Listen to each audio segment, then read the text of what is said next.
There's no feeling more intense than starting over. If you deleted your homework the day before it was due, as I have, or if you left your wallet at home and you have to go back after spending an hour in the commute. If you won some money at the casino and then put all your winnings on red but it came up black.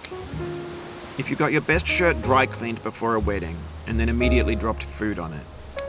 If you won an argument with a friend and then later discovered that they just returned to their original view. Starting over is harder than starting up. If you're not ready for that, like if you've already had a bad day, then what you're about to go through might be too much. Feel free to go away and come back. I'll be here. Alright, thanks for coming with me on this trip. I'll understand if you have to take a break at any point. Just find a safe place to stop and quit the game. And don't worry, I'll save your progress, always, even your mistakes. This game is a homage to a free game that came out in 2002, titled Sexy Hiking. The author of that game was Jazuo, a mysterious Czech designer who was known at the time as the father of B games. And B games are rough assemblages of found objects. Designers slap them together very quickly and freely, and they're often too rough and unfriendly to gain much of a following. They're built more for the joy of building them than as polished products. In a certain way, Sexy Hiking is the perfect embodiment of a B game. It's built almost entirely out of found and recycled parts, and it's one of the most unusual and unfriendly games of its time. In it, your task is simply to drag yourself up a mountain with a hammer. And that act of climbing, in the digital world or in real life, has certain essential properties that give the game its flavor. No amount of forward progress is guaranteed. Some cliffs are too sheer or too slippery. And the player is constantly, unremittingly in danger of falling and losing everything. Anyway, when you start Sexy Hiking, you're standing next to this dead tree that blocks the way to the entire rest of the game. It might take you an hour to get over that tree, and a lot of people never got past it. You prod and you poke at it, exploring the limits of your reach and your strength, trying to find a way up and over. And there's a sense of truth in that lack of compromise. Most obstacles in video game worlds are fake. You can be completely confident in your ability to get through them once you have the correct method or the correct equipment or just by spending enough time. In that sense, every pixelated obstacle in Sexy Hiking is real. The obstacles in Sexy Hiking are unyielding, and that makes the game uniquely frustrating. But I'm not sure Jazuo intended to make a frustrating game. The frustration is just essential to the act of climbing, and it's authentic to the process of building a game about climbing. A funny thing happened to me as I was building this mountain. I'd have an idea for a new obstacle, and I'd build it, test it, and it would usually turn out to be unreasonably hard.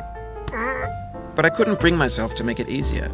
It already felt like my inability to get past a new obstacle was my fault as a player rather than as a builder. Imaginary mountains build themselves from our efforts to climb them, and it's our repeated attempts to reach the summit that turns those mountains into something real. When you're building a video game world, you're building with ideas, and that can be like working with quickset cement. You mold your ideas into a certain shape that can be played with, and in the process of playing with them, they begin to harden and set until they're immutable, like rock. And at that point, you can't change the world. Not without breaking it into pieces and starting fresh with new ideas. For years now, people have been predicting that games would soon be made out of prefabricated objects, bought in a store and assembled into a world. And for the most part, that hasn't happened, because the objects in the stores are trash. I don't mean they look bad or that they're badly made, although a lot of them are. I mean they're trash in the way that food becomes trash as soon as you put it in the sink. Things are made to be consumed and used in a certain context, and once the moment is gone, they transform into garbage. In the context of technology, those moments pass by in seconds. Over time, we've poured more and more refuse into this vast digital landfill that we call the internet. It now vastly outnumbers and outweighs the things that are fresh and untainted and unused. When everything around us is cultural trash, trash becomes the new medium, the lingua franca of the digital age. And you can build culture out of trash, but only trash culture. B games, B movies, B music, B philosophy. Maybe this is what digital culture is. A monstrous mountain of trash, the ash heap of creativity's fountain. A landfill with everything we ever thought of in it. Grand, infinite, and unsorted. There's 3D models of breakfast, Gen X's fanfic novels, scan magazines, green screen Shia LaBeouf, banned snuff scenes on LiveLeak. Facebook's got lifelike bots with unbranded adverts and candid shots of Kanye and Taylor Swift mashups, car crash epic failed GIFs, Russian dashcam vids, discussions of McRibs, discarded, forgotten, unrecycled, muddled, rotten, untitled. Everything's fresh for about 6 seconds, until some newer thing beckons, and we hit refresh. And there's years of persevering disappearing into the pile, out of style, out of sight. In this context, it's tempting to make friendly content that's gentle, that lets you churn through it but not earn it. Why make something demanding if it just gets piled up in the landfill, filed in with the bland things? When games were new, they wanted a lot from you.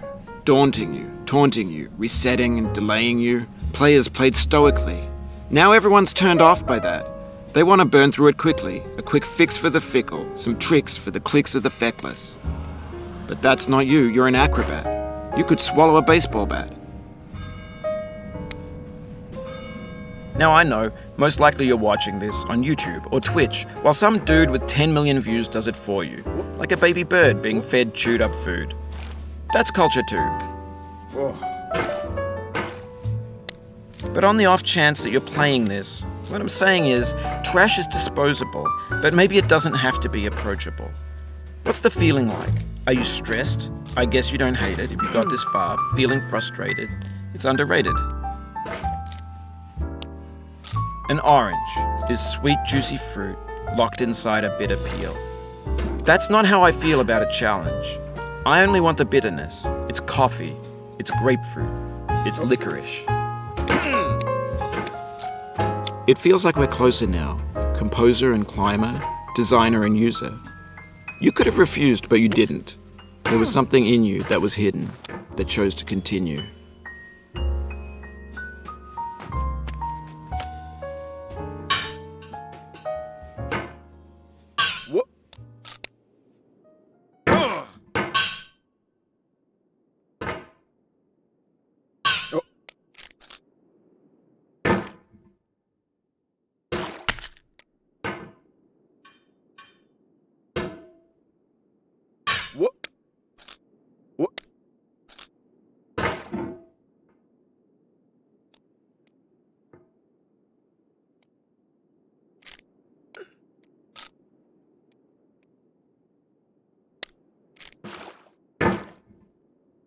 It means a lot to me that you've come this far, endured this much.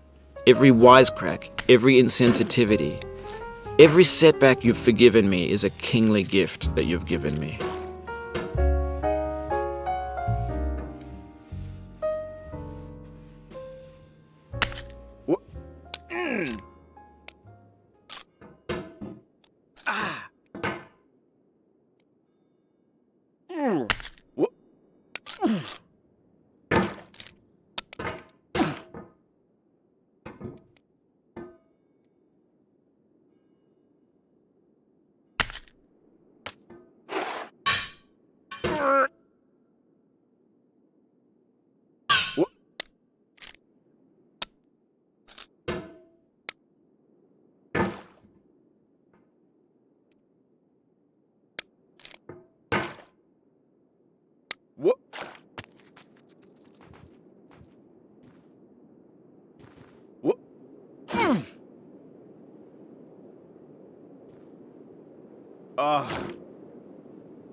Oh no. What?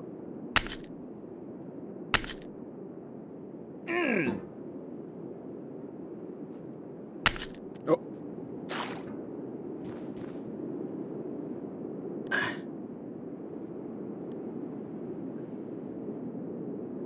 We have the same taste, you and I. It's not ambition. It's ambition's opposite. An obdurate mission to taste defeat. You'll feel bad if you win, so I put this snake in for you.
Have you thought about who you are in this? Are you the man in the pot, Diogenes? Are you his hand? Are you the top of his hammer? I think not. Where your hand moves, the hammer may not follow, nor the man, nor the man's hand. In this you're his will, his intent, the embodied resolve in his uphill ascent. Now, you've conquered the ice cliff, the platforms, the church and the rectory, the living room and the factory, the playground, the construction site, the granite rocks and the lakeside. You've learned to hike. There's no way left to go but up, and in a moment I'll shut up. But let me say, I'm glad you came.